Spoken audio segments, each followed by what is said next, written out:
bagaimana kita bisa mengetahui ataupun mengenal ciri-ciri seseorang yang memiliki bibit perilaku kasar. Jadi biar kita nggak kebablasan Ibu kalau udah menjalin hubungan dengan orang yang karakter dan memiliki karakter seperti itu. Baik, sebenarnya gampang sekali dari keseharian aja ya pada saat kita berelasi dengan orang lain. Misalnya, cara dia bawa motor misalnya. Bagaimana kalau dia disenggol orang? Bagaimana kalau dia berada di antrian misalnya, terus ada yang nyelak?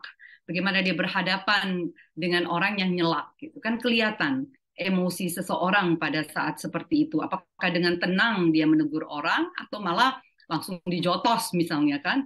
Lalu yang ketiga, ini contoh yang beberapa contoh tadi. Yang ketiga kalau buat saya adalah bagaimana kita bisa melihat orang-orang ini berinteraksi. Jadi dengan rekan kerjanya, dengan antar keluarga dia sendiri, anggota keluarga dia sendiri, bagaimana dia berelasi dengan orang di sekitarnya, misalnya pada saat di restoran dan lain sebagainya. Jadi bibit-bibit ini sebenarnya kelihatan. Kalau terlihat bahwa ini akan apa namanya merusak hubungan bahwa tidak bisa diterima oleh kita sebagai pacarnya saat itu, you have the right to say no gitu. Jadi harus bisa berkata tidak karena karakter sulit sekali untuk diubah pada saat itu sudah terbentuk di masa dewasa. Bisa, tapi jauh lebih sulit dibandingkan pada saat usia remaja atau di usia dini. Lalu Bu, bagaimana cara menyikapi orang dengan watak pemarah yang biasanya bisa membabi buta ataupun bisa kasar? Mungkin di luar sana juga masih banyak orang yang memiliki hubungan kekasih yang memang memiliki watak pemarah seperti itu, Bu. Bagaimana cara menyikapinya? Ya, mungkin langkah pertama dia harus sadar bahwa watak pemarahnya itu destruktif. Dia bisa merusak diri, bisa merusak orang lain, gitu ya. Kesadaran itu yang harus dipunyai dulu. Lalu yang kedua, dia mau meminta pertolongan, ya kan? Jadi ada bantuan dari orang lain, ekspertisnya, misalnya psikolog. Jadi dengan bantuan psikolog ini, kita ada yang disebut dengan anger management, kelas-kelas yang harus diikuti.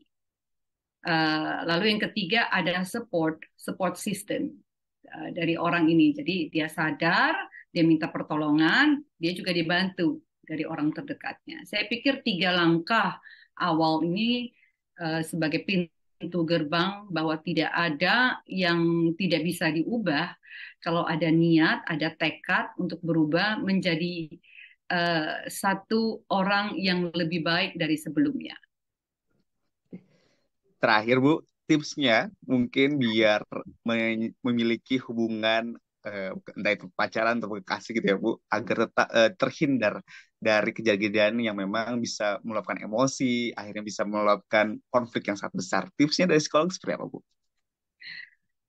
Kalau buat saya kecerdasan emosi menjadi begitu pentingnya, kita terkadang melupakan kecerdasan emosi ini, pelajari kecerdasan emosi karena mengelola emosi, khususnya yang destruktif adalah marah sangat penting sekali. Bukan saja saat ini, sekarang ini, tapi juga akan diwariskan kepada anak cucu kita.